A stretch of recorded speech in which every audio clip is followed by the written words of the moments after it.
इन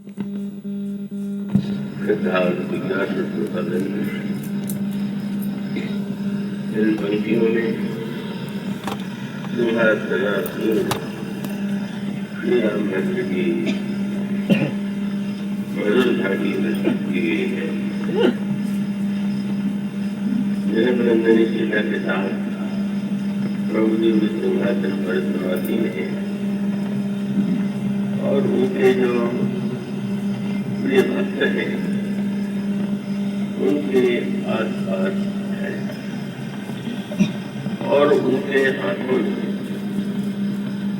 भिन्न भिन्न बच्चे हैं। गोस्वामी जी ने उनका नाम लेते हुए कहा, वह छत्र चामर जन धनुआसी सर्वशक्ति विराजते। श्री भरत छत्र लिए हुए पीछे खड़े हैं, धनुष लिए हुए लक्ष्मण जी दाहिनी ओर है, समर लिए हुए शत्रु जी वहीं और खड़े हैं और हनुमान जी पंखा लेकर के और भी वाम दिशा में वाम भाग में ही खड़े हैं। अंगद और विभीषण के हाथ में ढाल तलवार रखी है। यह है प्रभु की गाड़ी और उसका अभिप्राय यह है राम राज्य की स्थापना के लिए केवल ईश्वर की ही नहीं भक्तों की भी आवश्यकता है। भक्तों का भक्त ही प्रभु के जो आदर्श हैं उन्हें अपने जीवन में क्रियान्वित करके दिखाते हैं। तो यहाँ जिन शास्त्रों का नाम दिया गया उसमें श्री भरत छत्र लिए में खड़े हैं और उनके छोटे भाई शत्रुघ्न जी उनके हाथ में चमर है। शत्रुघ्न जी का जो चरित्र है वो बड़ा विलक्षण है, अद्भुत है। आप पूरे रामचरितमानस में ऐसा कोई प्रसंग नहीं पाते जहाँ पर लक्ष्मण शत्रुघ्न जी एक वाक्य भी बोले।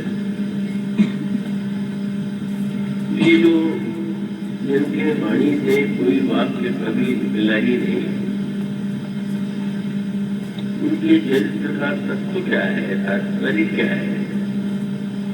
और चमर डुलाते हुए जो सेवा कर रहे हैं, मंदिरों में आपने देखा होगा चमर अवश्य रखा जाता है, चमर डुलाया जाता है। उसके द्वारा सुख समृद्धि और उसके साथ साथ जो अन्य प्रकृता आदि है उनके निवारण की भी का जो क्रिया है वह संपन्न होती है।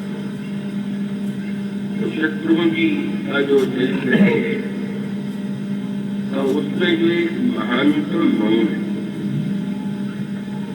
बोलना गुण है। वक्ता की लोग प्रशंसा करते हैं, उसकी वंदना करते हैं, उसकी पूजा करते हैं, किंतु यह जो मौन है यह क्या है। नीति शास्त्र में एक बड़ा व्यंग्यात्मक शब्द कहा गया, वाक्य कहा गया कि जो मौन है वह विद्वान का आभूषण है और मूर्खों का रक्षा कवच। उसका अभिप्राय ये है कि मूर्ख यदि न बोले तो कम से कम उसकी मूर्खता दूसरों के सामने तो नहीं प्रकट होती है। जब वो बोल पड़ता है तो बोलते ही उसका सारा ज्ञान सामने आ जाता है। उसका अर्थ है कि मौन को सभी के लिए समान से उपाधि है। और शत्रुघ्न जी के जीवन में जो मौन है कितना विलक्षण है।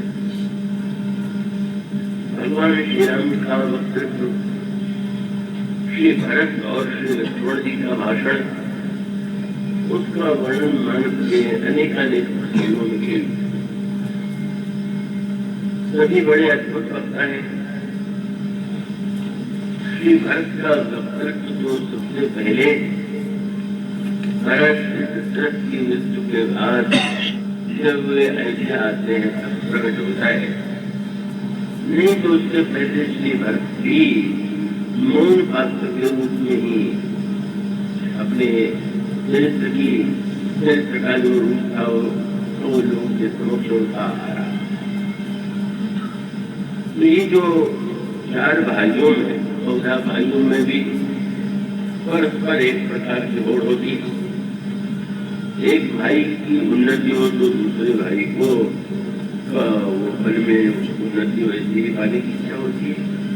कभी ईर्ष्या भी बढ़ जाती है, कभी मात्सर्य भी बढ़ जाता है, और उसकी परिणति विरोध के रूप में भी होती है।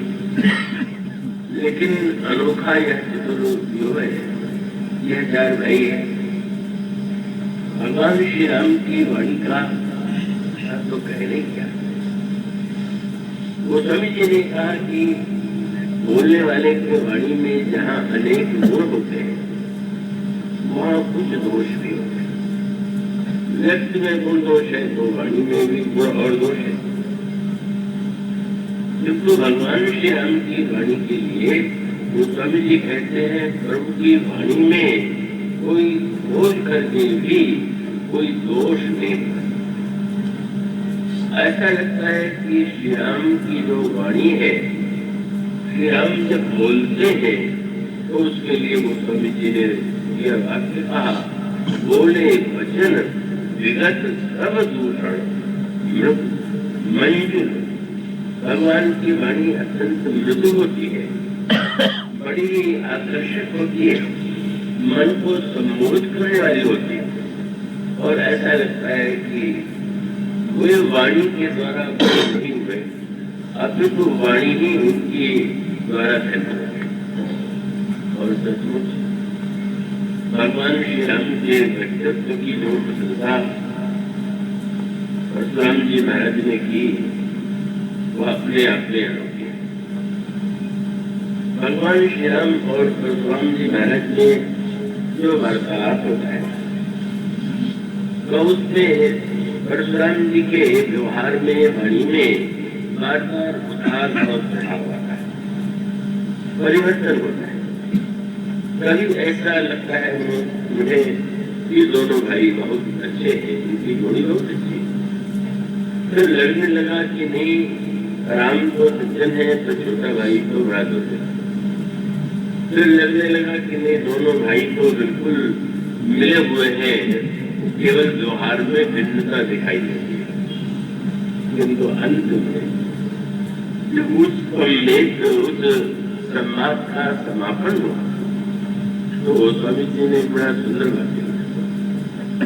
कभी कभी समस्या ये होती है कि अगर बोलने में सत्य को ध्यान में रख करके बोले तो शील के विरुद्ध हो जाता है, सामने वाले व्यक्ति को कष्ट हो जाता है।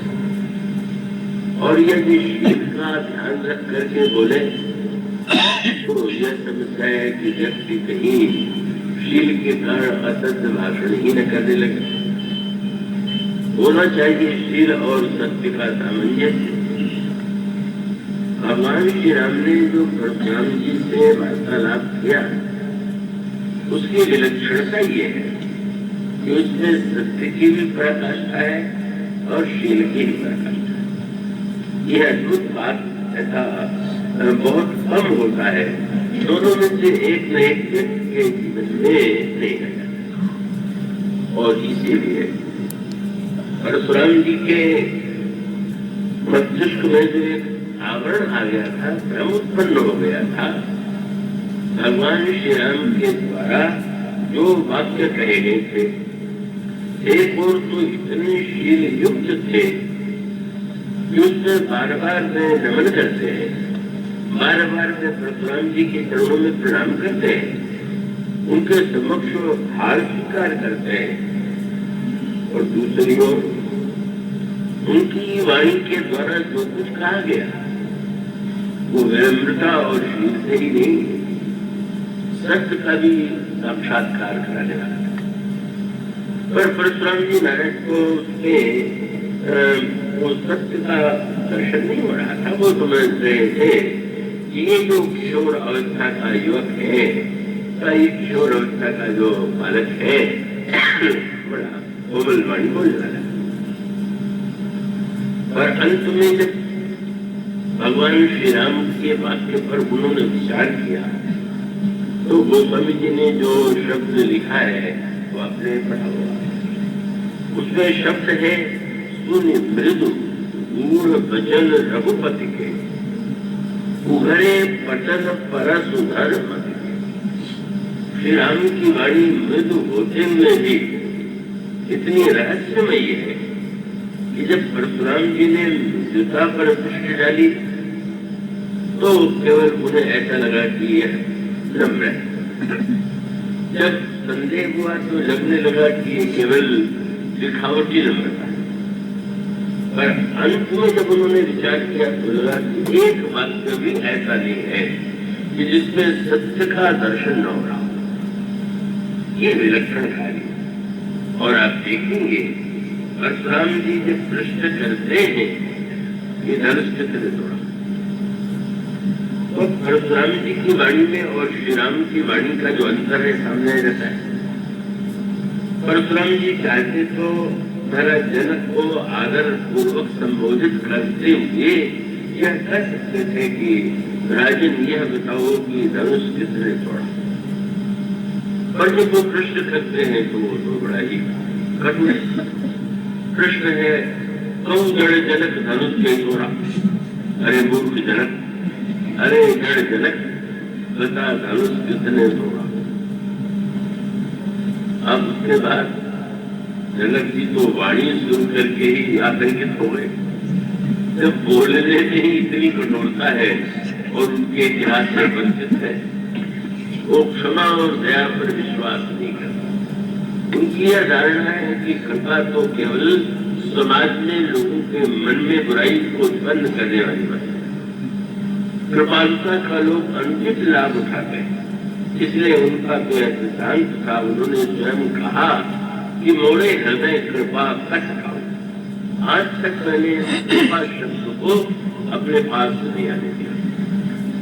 तो आप जब इस प्रकार की वाणी और संबोधन इस रूप में कर रहे हो और उतना ही नहीं, इतने से नहीं रुपए क्यों जड़ जनक धनुष गए तोड़ा, फिर कह दे जल्दी उत्तर दो। और फिर परिणाम की भी धमकी दे दी। वेग दिखाओ मोड़, फिर मोड़ देंगे। वेग दिखाओ मोड़ न तो आलू, उलटो मई जहाँ लगी तो राजू। तेरा राज्य जहाँ तक है मैं सारी पृथ्वी को उलट दूँ। अब भला सोचिए, जब इस रूप में प्रश्न किया जाए, जब उसमें इतनी कठोरता हो, तो जनक जैसा व्यक्ति भी आतंकित हो गया। अतिदर उत्तर चैत नृपमाय नहीं, तो कुशल भूप हर्षे बनमाई। पूरे राजा बहुत प्रसन्न हुए। अब बहुत पाला पड़ गया, तो अब अभी उत्तर देंगे तो पता चल जाएगा। और भगवान श्री राम ने जब देख लिया कि सभी लोग या तो आतंकित हैं, भयभीत हैं, तो भगवान राम की वाणी में जो शब्द रचना है वह तात्विक भी है। और भगवान कहते हैं, नाथ शंभु धनु भंजन हारा, कोई है वो दास तुम्हारा। हे स्वामी, शंकर जी का धनुष तोड़ने वाला कोई आपका दास होगा।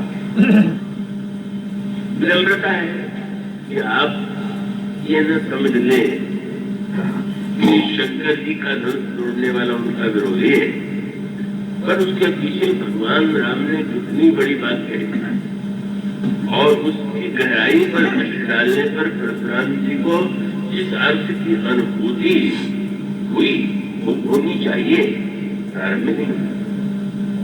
परशुराम जी जब धनुष तोड़ने वाले को दंड देने के लिए कह रहे थे, तो इसके द्वारा वो भगवान शंकर के प्रति अपनी श्रद्धा या उनका जो विश्वास है तो उसे स्पष्ट करना चाहते थे।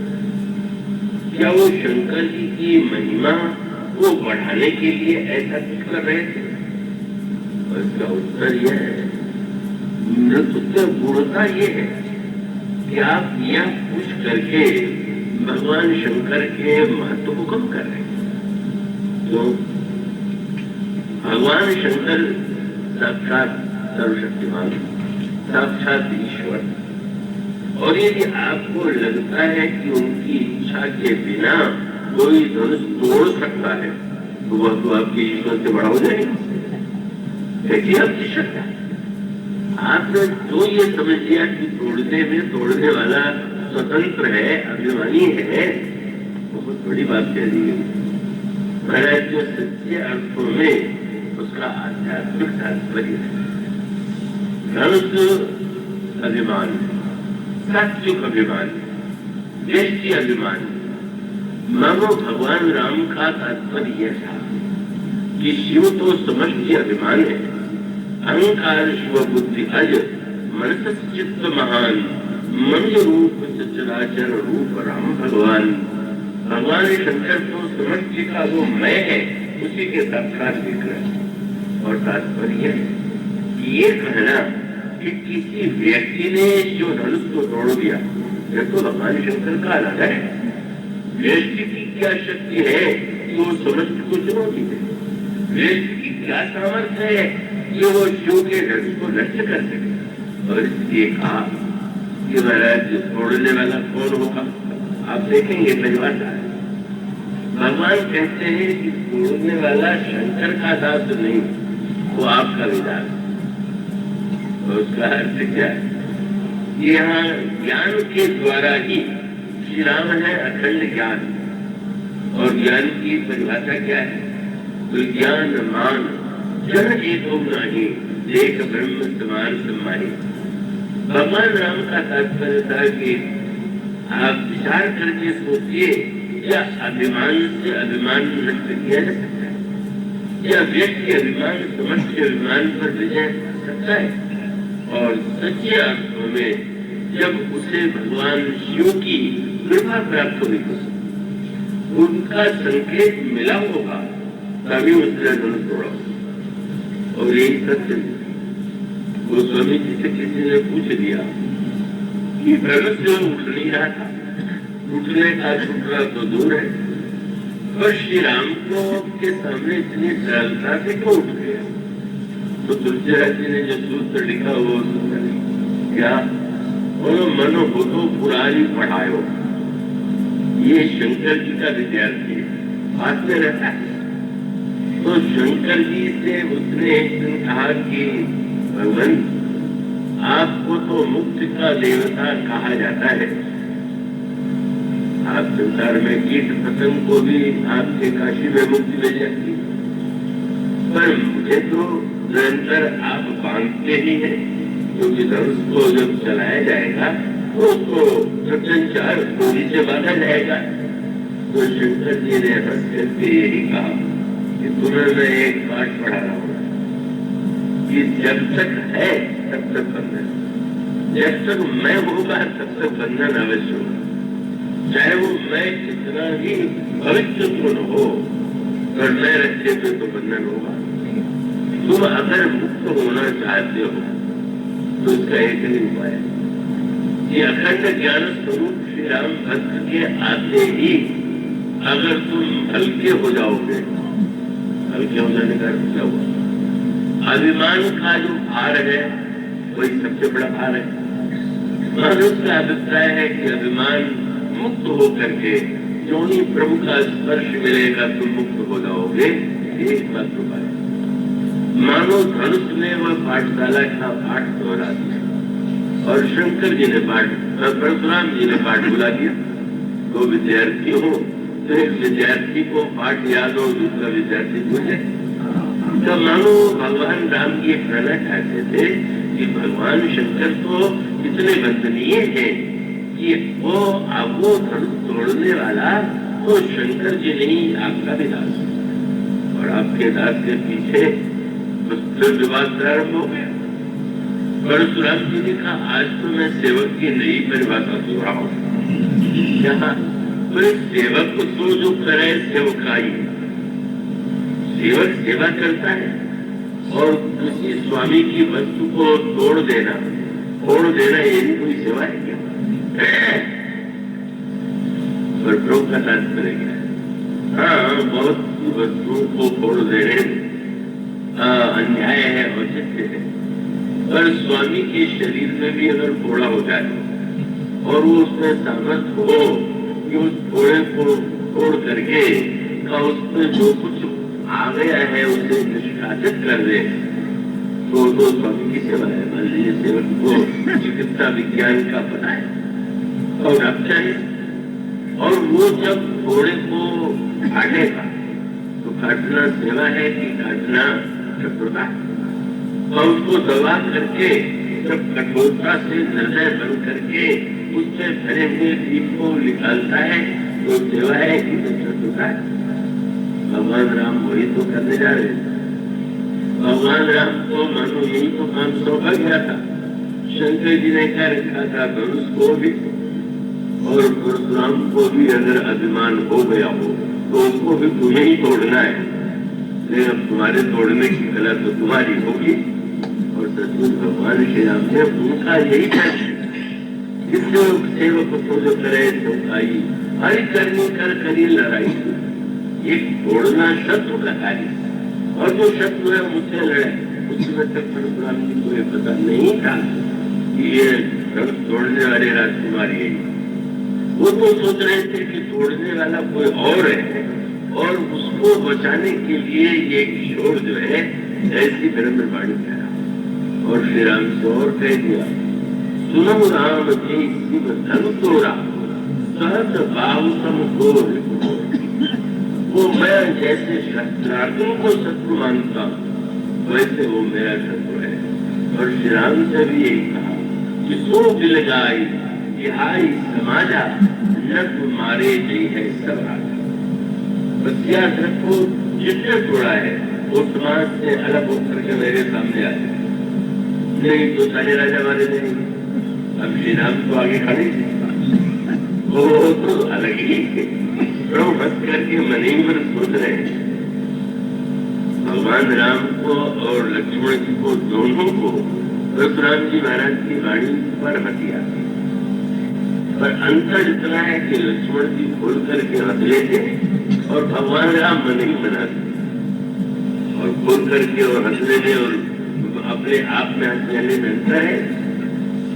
कभी मान लीजिए किसी व्यक्ति को, कई लोग ऐसे दुष्ट प्रकृति को होते हैं जो क्रोध तत्काल हर बात पर उनको आ जाता है।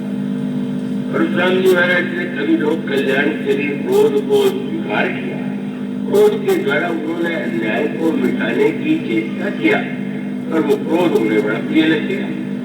अब वो क्रोध को बहुत बड़ा गुण मानने लगे, और इसलिए अब उस क्रोध को तो वो रूप मिल गया कि वो एक एक बात पर, पहले तो लक्ष्मण जी के बात पर तो धनुष तोड़ने वाले पर क्रोध था, इसने तोड़ा। फिर लक्ष्मण जी के बोलने पर क्रोध आ गया, ये बालक संभाल के नहीं बोलता है। और उसके बाद भगवान श्री राम ने जब देखा कि लक्ष्मण जी के बोलने की शैली से केवल परशुराम जी नहीं, समाज भी छूट हो रहा था डर के मारे।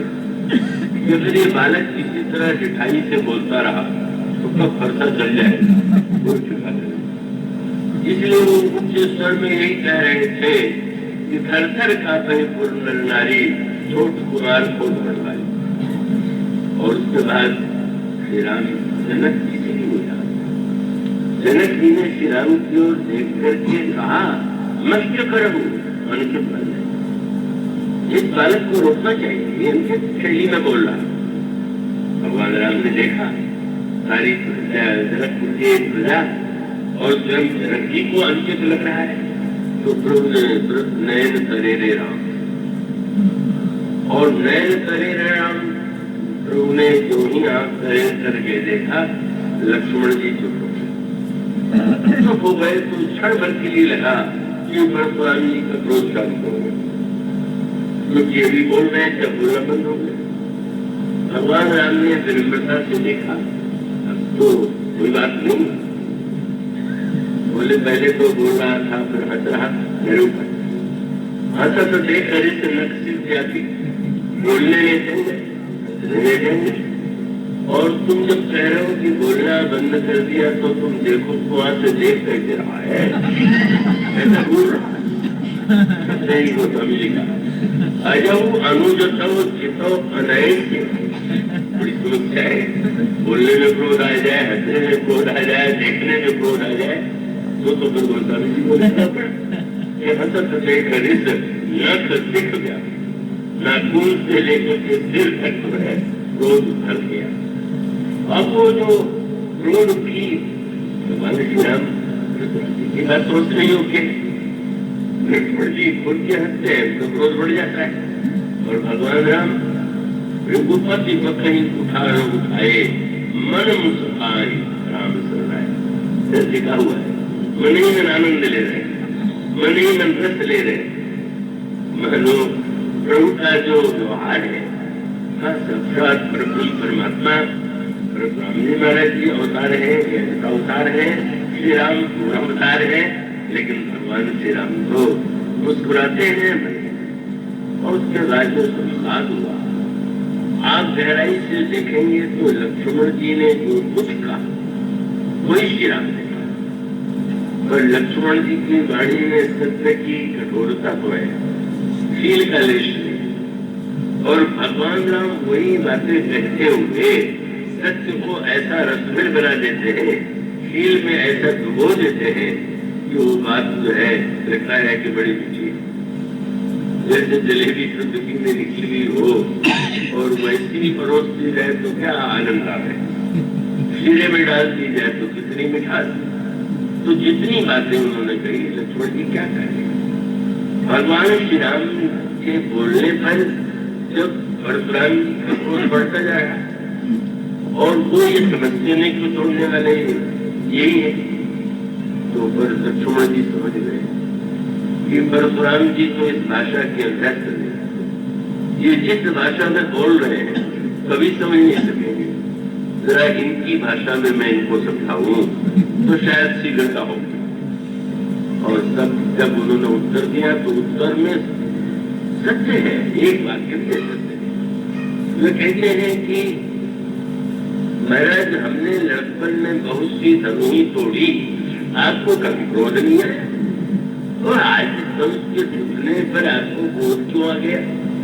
और फिर प्रश्न किया कि क्रोध तो केवल ममता के कारण आता है, आपकी कोई वस्तु तोड़ दे तो क्रोध हो, दूसरे की वस्तु तोड़े तो क्रोध नहीं होगा। तो ये बताइए कि आपकी धनुष पर ममता क्यों है। बहुत बड़ा प्रश्न, जिसका धनुष है उसको क्रोध आया नहीं, उन्होंने जिसको दिया उसको प्रसन्नता हो गई। अब रावरी पिनाक में शरीकता कहाँ रही, जिससे आपने अपना साझा कहाँ से बना दिया। अब वो क्रोध में भर करके बोलते हैं, रेत बालक कालबत बोलत तो इन्हें संभाले, ये भी नहीं सुना है। भगवान वेद व्यास से पूछा गया व्यवहार के लिए सबसे बड़ा सूत्र क्या है, उन्होंने एक ही उत्तर दिया, आत्मन प्रतिकूलानी न परेशानी समाज है।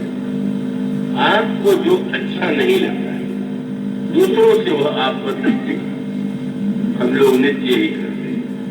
वही बात हमें अपने संदर्भ में सुन के बुरा लगता है, वही हम दूसरों को कहते रहते हैं। परशुराम जी अभी इतना कठोर शब्द बोल रहे थे, पर जब लक्ष्मण जी बोले तो संभाल के नहीं बोलता, क्यों नहीं बोलता। बोले अरे तू लड़का है, तो अगर बूढ़े संभाल के नहीं बोलेंगे तो क्या लड़के संभाल के बोलेंगे क्या। सर वही द्वंद्व, वही जो दो मापदंड है। और तब लक्ष्मण जी ने और ऊंची बात कही, महाराज क्या धनुष और धनु में उन्होंने पूछा क्या धनु शंकर जी का और बच्चों के खेलने की धनु बराबर है क्या। लक्ष्मण जी ने जो कहा दार्शनिक धर्म सत्य। लक्ष्मण जी ने हंस करके कहा, लखन कहा हंसी हमारे जाना सुनो देव सब धनुष समान। महाराज मेरी दृष्टि में तो सारे धनुष, आप कहिए कि ये धनुष है, ये धनु ही है, छोटी है, ये बड़ी है, मेरे लिए तो कोई लगता नहीं। और ये व्यंग नहीं है, विरोध नहीं है, सत्य है। लक्ष्मण जी का नाम अनंत है, अनंत को क्या पता कि कौन कितना छोटा और कितना बड़ा है। आप आकाश की ओर देखें तो आपको लगेगा ये सारा छोटा, ये बड़ा, ये इतना बड़ा, ये छोटा। पर असीम आकाश के संदर्भ में अगर विचार करके देखें तो असीम में तो उसका कोई अर्थ है ही। ये अनंत और असीम की दृष्टि देने के लिए ही परशुराम जी लक्ष्मण जी कहते हैं कि नहीं महाराज, कुछ अंतर केवल दृष्टि में सीमा के कारण है। जब आप अनंत को देखेंगे, अखंड को देखेंगे तो आपको लगे कहाँ अंतर। आप यूं देखेंगे, यहाँ आसपास रहते हैं तो लोग अलग अलग दिखाई देते हैं, और ऊपर आकाश में चले जाइए तो शायद वो सब लोग एक जैसे ही लगे, और उससे ऊपर चले जाए तो दिखाई देने बंद हो जाए।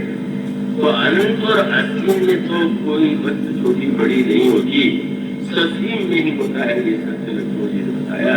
तो एक लंबा प्रसंग है, पर परशुराम जी लक्ष्मण जी की बात को सुन करके क्रोध में भरते हुए चले जाते, बढ़ रहता है। भगवान श्री राम ने जब परशुराम जी से क्षमा याचना किया तो एक बात कह दिया। परशुराम जी ने जिस समय लक्ष्मण जी की बातों को सुना वो परस उठाई गए कर गोरा, घर का हाथ में उठाई, मानो उनका संकेत देता कि उससे बोलने से पहले इस घर से गुजर सकते। परशुराम जी के कहने पर भी लक्ष्मण जी ने दृष्टि उठा करके नहीं देखा। मैं देख नहीं रहा, मुझे नहीं देखा तो कह दिया परसु दे लो, नहीं तुम्हारा राजा के लड़के बता देख, उन्होंने हमारा हो तो मैं क्या करूं? क्यों? मैं तो आपके जनेऊ को देखता हूँ, यज्ञोपवीत को देखता हूँ। तो समुद्र जनेऊ बिलो की। अब तात्पर्य यह था कि क्या ये साक्षात तो अनंत काल के रूप श्री लक्ष्मण जी महाराज है। जय अनंत जय जगदाधारा, तुम गिरजा शोभा नल जासू, चारे सासू। यह है लक्ष्मण जी का रूप। वो भला इस फरसे को देख करके क्या आतंकित होने वाले? उनके लिए कोई फरसे का अर्थ है? कुछ नहीं है।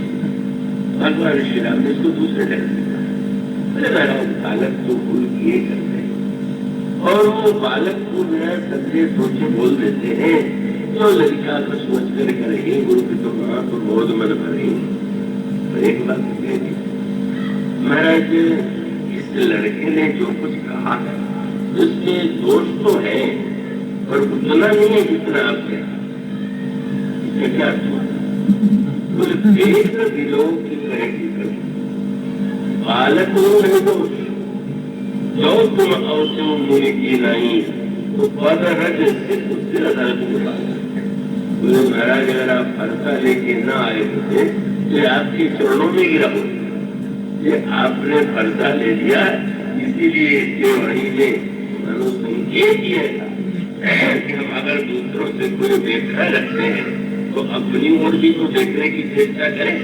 हम कहीं दूसरे को उत्तेजित तो नहीं करते, अपने देश से अपने वाणी से जिस तरह से आप देखेंगे तो बात लक्ष्मण जी कहते हुए भगवान श्री राम कहते। लक्ष्मण जी ने कह दिया मैं समझ नहीं पा रहा हूँ कि यहाँ होगा क्या रहा। क्यों? जनकपुर में आया था तो मैंने सुना था जनक बहुत बड़े गए, और आप आए तो मैंने सुना कि आपके समान विश्व ब्रह्मांड में कोई सामर्थ्यवान नहीं। किंतु अब दोनों के विचार में इतनी भिन्नता है। ये ज्ञानी महोदय जो राजा जनक है, इनको कष्ट था कि धनुष टूट क्यों गया, और आपको बुरा लग रहा है कि टूट क्यों गया। एक चाहता है टूटे, दूसरा चाहता है न टूटे। बताइए श्री राम क्या करें? तोड़े तो आपको बुरा लगता है, न तोड़े तो जनक को अच्छा नहीं लगता है। और एक शब्द देखिए, टूटने और न टूटने में अगर आप यह कल्पना कर रहे हो कि लाभ और हानि का कोई प्रश्न है, एक सूत्र मनुष्य किसी वस्तु को कोई कार्य जब करता है तो लाभ और हानि का गणित करके करता है। तो उन्होंने कहा कि श्री राम ने जो कुछ कहा उसमें कोई लाभ हानि का गणित नहीं है। क्या लाभान गणित तो नहीं, कोई काज क्षति लाभ गुण धन तोड़े। इस पुराने धनुष को तोड़ने में क्या लाभ था और क्या घाटा था? कितनी बड़ी बात उन्होंने कही। भगवान श्री राम को धनुष तोड़ने के लिए उठने कोई तैयार नहीं, बैठे थे, उठ ही नहीं रहे। श्री सीता जी के प्रति इतना प्रेम, इतना अनुराग उस वाटिका में दिखाई दे रहा है, लेकिन प्रयत्न करने पर भी नहीं उठ रहे, उत्तेजित करने पर भी नहीं उठ रहे। क्यों नहीं उठ रहे? भगवान श्री राम से एकांत में प्रश्न किया गया, इतना अनुराग होते हुए भी आप उठे क्यों नहीं? ब्रह्म ने कहा, अगर मुझे भ्रम होता कि सीता मुझे प्राप्त नहीं है तो मैं तोड़ने का प्रयत्न करता। मैं तो जानते था कि मुझसे अगर है ही नहीं है तो उन्हें पाने का जो प्रयत्न कर रहे हो पर तो इसलिए तो अभिन्न है क्या पाना है? मानो तात्पर्य था कि आप दोनों को ही ब्रह्म, उनके लिए कोई अंतर नहीं पड़ा। उनको धनुष तोड़ने करके कुछ मिला थोड़ी, जो जिसको मिला कहेंगे वो उन्हीं की वजह और हानि का प्रश्न नहीं। अब वो फिर उनको बुरा लगा कि विवाह हो रहा है, जयमाल हो रहा है, कह कोई लाभे नहीं। परशुराम जी तो फिर जयमाल देख रहे हैं, फिर ये इतना कह कोई लाभे नहीं। लेकिन भगवान श्री राम ने भी वही मैं चाहता हूँ ये धनुष मैंने नहीं तोड़ा, लक्ष्मण जी ने देखा, प्रभु ने नहीं तोड़ा, देखा राम नयन के तोड़े। भगवान राम को न कोई हानि था न कोई लाभ थी। जब चारों ओर से चर्चा चलने लगी तो श्री राम ने कहा कि जरा देख तो ले कैसा है। और नेत्र से देखा और टूट गया तो श्री राम क्या कहेगा? जैसा चांदी सत्य था, ईश्वर हाथ से कोई कार्य तो निकलता है, उसकी तो दृष्टि ही जो है उमा राम की त्रिपुटी विलासा वो ये विश्व पूरी पावेगा। वो दृष्टि से देख ले तो संसार बन जाए, देख ले संसार मिट जाए। मानव संकेत था कि इन्हें पहचानिए तो ये कौन है जो लाभ और हानि से परे है, जिसकी दृष्टि मात्र से धनुष अपने आप टूट गया। और भगवान राम ने अपनी शैली में उसकी बात की, कितना ये ठीक लड़का है, कह रहा है तुमने तोड़ेंगे। भगवान राम ने कहा, महाराज अगर आपको यही लड़का हो जो मैंने तोड़ा तो आपसे मैं यही प्रार्थना करूंगा, उसको कोई हाथ बात थोड़ी क्यों बोले छूटे टूट विनाश पुराना, मैं के हेतु करो विमाना। धनुष पुराना था, बहुत बड़ी बात है। कोई पुराना किला देखने के लिए जाए, बड़ी बड़ी दीवार तो पुराना है तो कभी न कभी तो दीवार ढहेगी। आप देखने गए, आपने दीवार पर हाथ रखा, दीवार गिर पड़ी। अब आप अपनी भुजाओं को लहराते हुए लोगों को कहिए भुजाएं वो है जो किले की दीवार को तोड़ देती है, दौड़ के फिर क्या हो? धनुष तो है, काल की सीमा के अंतर्गत है। कोई वस्तु है जब नवीन होती है तो पुरानी होती है, पुरानी होती है तो समाप्त होती है। यह तो संयोग ऐसा था कि जब उसके टूटने का समय था तब गुरु जी ने मुझसे प्रेम किया कि तुम भी तो जरा देख लो। बात कहने की शैली में भिन्नता हुआ वो एक पूरा प्रसंग है, पर अंत में तो आनंद आता है। मुझे लगता है कि पूरी वाणियों के सारे आंखों पर जब परशुराम जी चक्कर डालते हैं, इन्होंने जो वाक्य कहे इतने नम्र या क्षमा याचना का स्वर समझ में आ रहा था, तो ये तो वाणी किसी साधारण व्यक्ति की नहीं, ये तो लगता है ईश्वर की वाणी। और उसके बाद जब वो परीक्षा लेकर के जाने लगे प्रभु श्री राम के लिए, उन्होंने कुछ वाक्य कहे, वो वाक्य बड़े ही सुंदर है। उन्होंने कहा कि प्रारंभ में मैंने जब तुमसे लड़ने के लिए कहा तुम नहीं लड़े, तो मुझे लग रहा था कि एक ऐसा क्षत्रिय है जो ललकारने पर भी नहीं लड़ रहा। क्षत्रिय का तो धारणा है कि अगर कोई युद्ध के लिए चुनौती देता है तो तुम्हारी वाणी से मुझे लगता था कि पता नहीं ये डरता है क्या मुझसे और उनकी तरह। लेकिन अब मैं समझ गया कि जब मैंने कहा कि लड़ो तो तुम लड़ाई लड़ रहे, तुम लड़ाई करने से पहले लड़े तो लड़े ही नहीं, तुमने लड़ाई तो क्या पूरे संसार में व्यक्ति को हराने वाले तो होते ही नहीं होते, पर व्यक्ति के जीवन में जो दोष और दुर्गुण आ गया है उससे लड़ने वाला भी तो कोई चाहिए। और तुमने कैसी बढ़िया लड़ाई लड़ी। जय रघुवंश वनज वन भानु गहन धनुकुल गहन किसान। किसको मार डाला तुमने? जय मद मोह मेरे अंतर जीवन में 4 बातें बैठ गई थी। मन बैठ गया था, वो आ गया था, क्रोध आ गया था, भ्रम आ गया था। क्या तुम्हारे मधुर तुम्हारे वास्तव चला करके मारने वाले तो बहुत है, पर केवल शब्द रचना के द्वारा ही उन विचारों को नष्ट कर देना कैसे अद्भुत योग था। और फिर श्री राम के गुणों की चर्चा करने लिखा विनय शील कर्म। तुमने तुम्हारे बोलने में, तुम्हारे चरित्र में, तुम्हारे जीवन में तीनों का सामंजस्य विनय भी है, शील भी है और यही व्यवहार कर रहा है। बड़ों के प्रति विनय, छोटों के प्रति करुणा और बराबरी वालों के प्रति शील, इन तीनों का सामंजस्य बोले विनय शील करुणा बोल सागर। और श्री राम को उपाधि देकर के गए वचन रचना अचना करना। ऐसा तुम कलात्मक ढंग से वाणी का प्रयोग करके कठोर से कठोर बात को तुम कैसे कर सकते हो? तुम्हारी तय है। जिस प्रकार से भगवान राम की वाणी का प्रभाव क्या है? प्रभाव यह है कि आज परशुराम जी भी नहीं बन गए।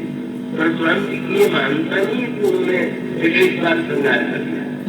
परशुराम जी की मान्यता यह है कि आज की पराजय को उन्होंने पराजय के रूप में नहीं देखा। कितना विनय आ गया और इस समय में स्तुत करते हुए उनके शील का कैसा परिचय मिलता। और जब वे अपने कृपा को करुणा के स्थान पर लोगों पर दया की दृष्टि डालने के लिए प्रस्तुत हो जाते हैं तो मानो श्री राम के चरित्र की विजय यह नहीं है कि उन्होंने परशुराम जी को हरा दिया। उनकी विजय यह है कि परशुराम जी को पूरी तरह बदल दिया, परिवर्तित कर।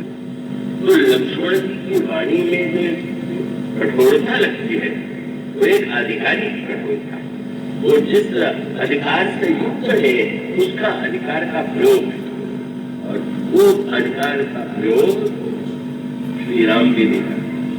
श्री भरत का तो प्रश्न ही नहीं है और शत्रुघ्न जी का तो पूरा जीवन ही मौन से संचालित है।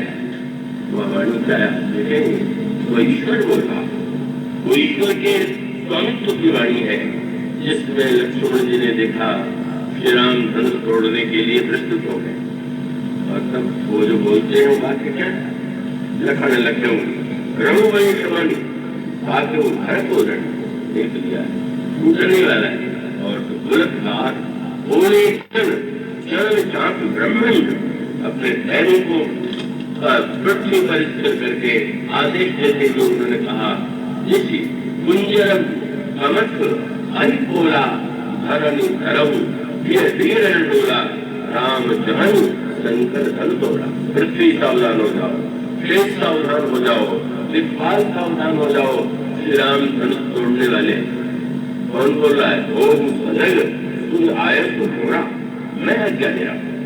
तो लक्ष्मण अधिकारी की वाणी में एक जो अधिकार होता है वो लक्ष्मण जी की वाणी है और उस वाणी का प्रयोग वो अधिकार को पद्धति से करते हैं जिससे गोस्वामी जी ने उनको अवतार के ही रूप में स्वीकार किया। बंदो लक्ष्मण पद जले जाता, शीतल सुभग भगत सुख जाता, रघुपति कीरति विमल पताका दंड समान देव।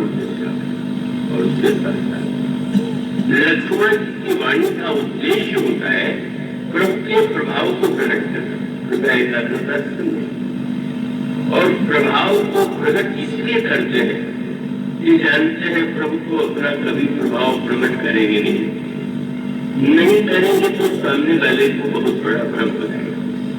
इसलिए ये प्रभाव का वर्णन करते हुए मानो ये बता देना चाहते हैं कि श्री राम की वाणी में अगर विनम्रता या क्षमा याचना का स्वर दिखाई दे तो उनके स्वभाव को समझना प्रभाव बहुत बड़ा। ये है उनका उद्देश्य। श्री राम की महिमा को, श्री राम के स्वभाव के दिव्यता को संसार के सामने प्रकट करने के लिए ही प्रभाव किया जाए।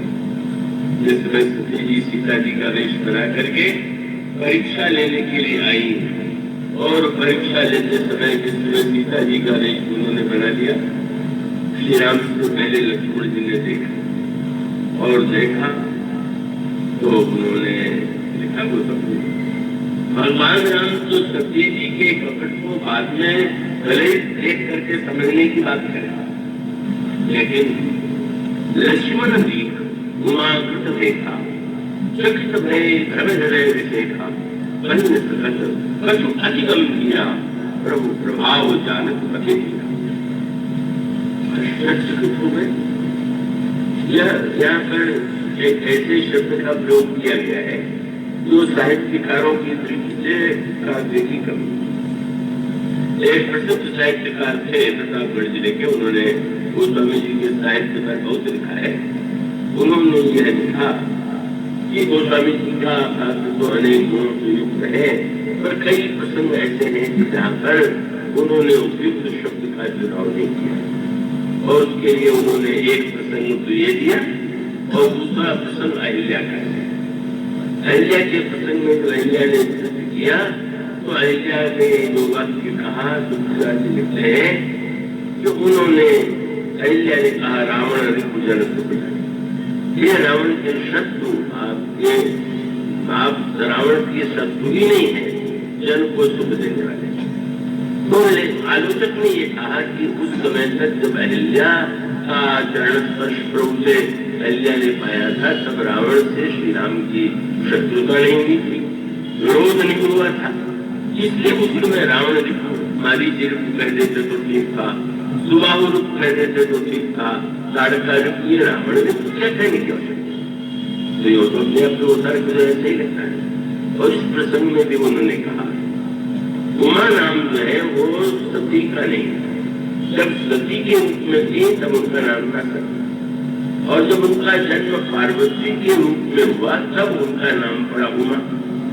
तो उसका तात्पर्य था कि तुलसीदास जी को लिख देना चाहिए था कि लक्ष्मण देख उमा कृत देखा, ये असंगत था। उनको लिखना चाहिए था लक्ष्मण देख सती कृत देखा, तो रोज ठीक था, तो भाई ठीक उससे पूरी होने में भी कठिनाई नहीं। और दोनों प्रसंगों गोस्वामी जी की जो भाव दृष्टि है उसको आलोचक नहीं समझ पाए, और उसका तात्पर्य क्या है। उमा माने जब देखा कि सती जी तो जगनंदिनी सीता का रूप बना करके आई है, क्या हो रहा है, और तो उमा कृत लेशा, वो वर्तमान नहीं समझ गई कि अंत में यह लीला सती को उमा बना के ही रखेगी, इसीलिए सारा नाटक हो रहा है। इतनी गहराई से भविष्य जानने वाले हैं, इसलिए वो समझ का लक्ष्मण देख उमा कृत देखा। अच्छा अच्छा, इसका उद्देश्य तो बहुत दूरगामी है, जो आज नहीं भविष्य में दिखाई देगा। और इस प्रकार से अहिल्या के प्रसंग में जब भगवान राम को अहिल्या ने रावण रिपु कहा, तो गोस्वामी जी बताना ही चाहते हैं ये अहिल्या की दृष्टि इतनी कम थी, एक दिन इंद्र नकली वेश बना करके आया और नहीं पहचान पाया, और आज इसकी दृष्टि इतनी उज्जवल हो गई है कि भविष्य में जो रावण से युद्ध होने वाला वो भी दिखाई दे रहा है।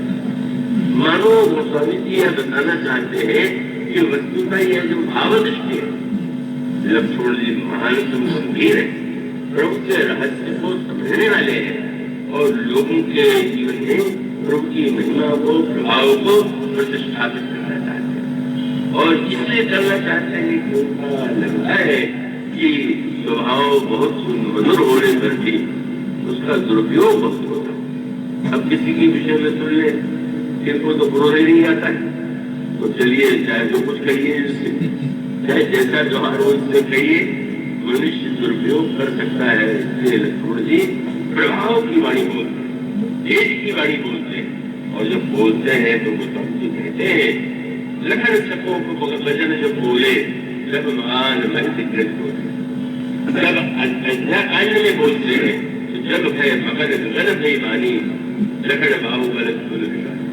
शौर्य और तेज की पराकाष्ठा हिला देने वाली, चमत्कृत कर देने वाली उसकी वाणी है और उसका उद्देश्य है प्रभु के स्वभाव की महिमा हो। और श्री भारत के वक्तव्य के लिए तो कुछ पहले कटे।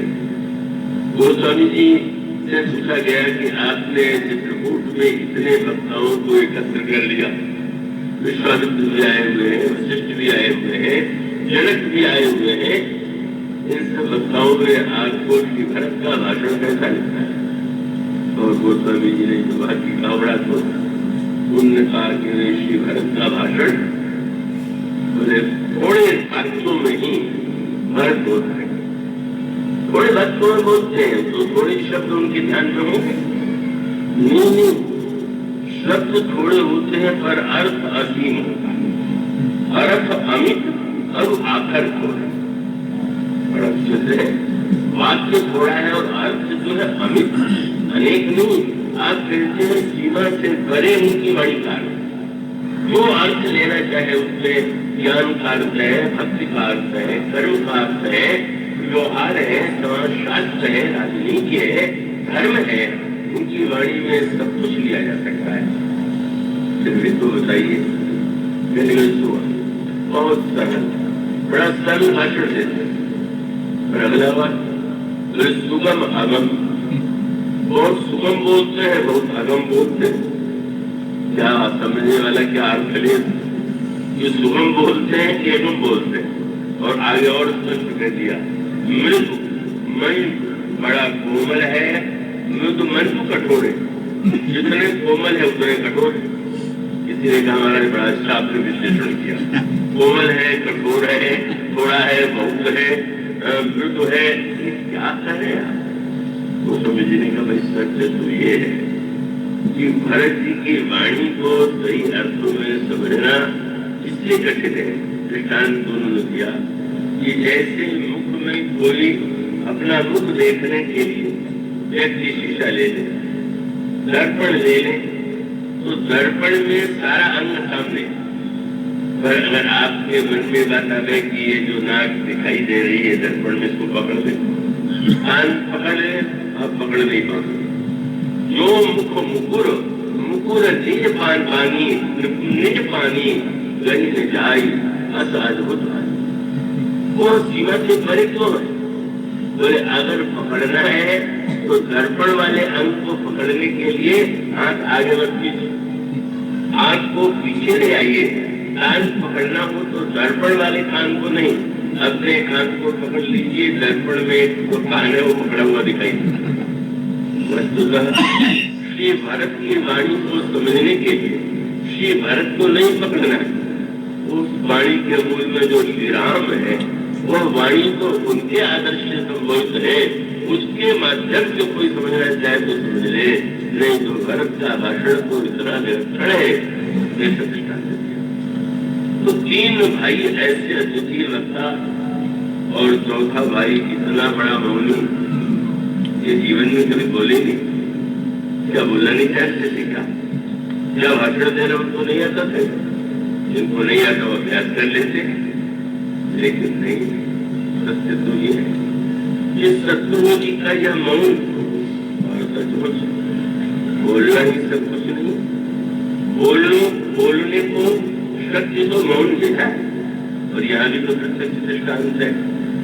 आपका मौन ही तो मुझे बोलने दे, आप सब लोग बोलना शुरू कर दीजिए, सब भाषण करा न जाए, सिर पकड़ के बक्सा बैठ जाएगा। इसका अभिप्राय ये है, यह जो समर्पण है श्री शत्रुओं का मौन रह जाना, तभी उसका अभिप्राय क्या? उन्होंने श्री भरत के व्यक्तित्व में अपने व्यक्तित्व को इतना समर्पित कर दिया, इतना विलीन कर दिया।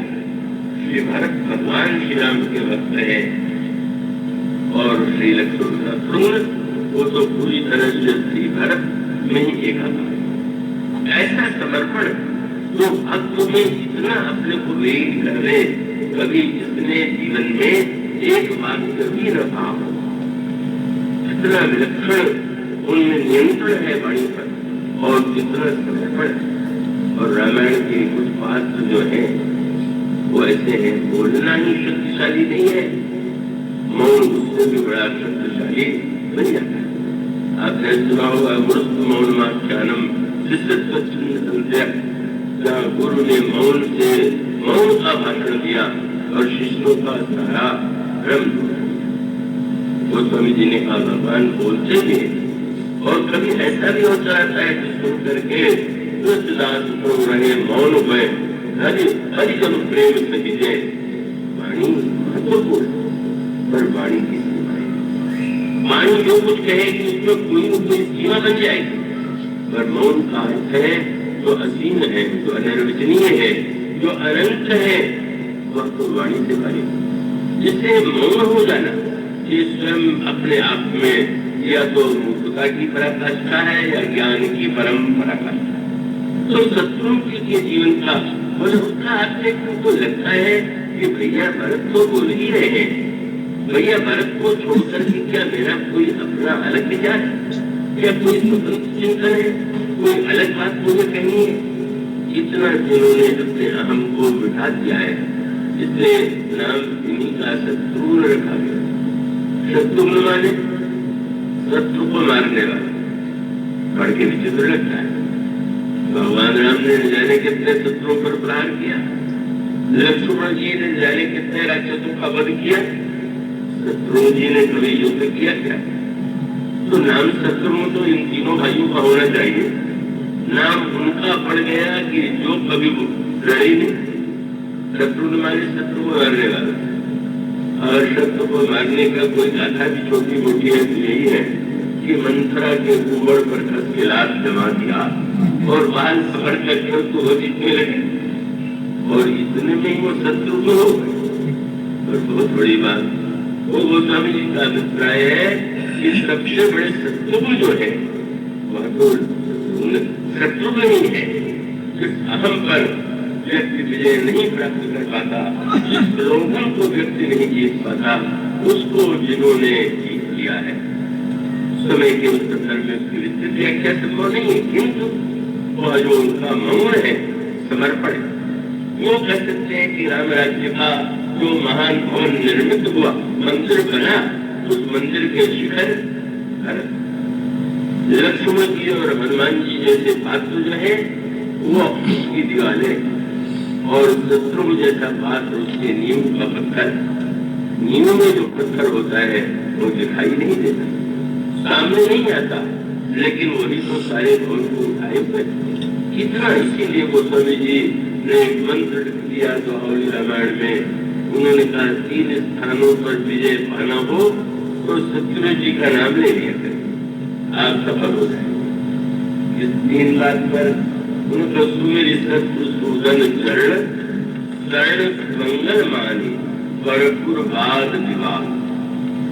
अगर विवाद हो रहा हो तो शत्रु जी का याद स्मरण कर लीजिए, और जुआ खेल रहे हो तो भी उनकी याद कर लीजिए, और युद्ध कर रहे हो तो भी उनकी याद कर लीजिए। बड़ा विचित्र वाक्य लिख दिया, जुआड़ियों को तो शायद देगा, ये बहुत बड़ा मंत्र मिल गया। जब जुआ खेलेंगे ऐसा मुझे भी अनुभव हुआ। जबलपुर में व्यक्ति आते थे, बहुत ही सबसे मूल्यवान माला लेकर के आते थे, पहनाते थे, बस कथा प्रारंभ में 5 मिनट में उठ चले जाते थे। ये हुआ कौन है भाई? पहले दिन से लगा कोई काम रहा होगा, लेकिन जब वो 2-3-4 दिन मैंने देखा तो किसी कहा भाई कोई इनको जानने वाला है, ये आते हैं और आके चले क्यों जाते हैं? तो पता चला उनके अंतरंग परिचित थे कि वो एक दिन पहले आए आपकी कथा में, तो आपने बोलते में जितनी अंगुलियां ऊपर उठाई उसी पर उन्होंने सच्चा लगाया और जीत गए। तो वो तो वही देखने आते थे कि बोलने के प्रारंभ में जितनी अंगुलियां उठी उनका काम पूरा हो गया। तो क्या सचमुच कथा में कथावाचक की अंगुलियों से सच्चा खेलना या पूरा खेलना यही है कथा का फल क्या? पर भी ऐसे लोग हैं, तब स्वामी जी कहते हैं लज्जू तो शत्रु जी की याद करिए, हुआ हो तो शत्रु जी की याद कीजिए, और विवाद हो तो याद कीजिए। तो कितने सुंदर बात, विवाद शत्रु की याद करने का अर्थ क्या है? शत्रु ने जैसे अपने जीवन में मौन स्वीकार किया, बोलिएगा तो कभी जीतिएगा कभी हारिएगा, कौन हो जाइए तो कभी आप नहीं हारेंगे।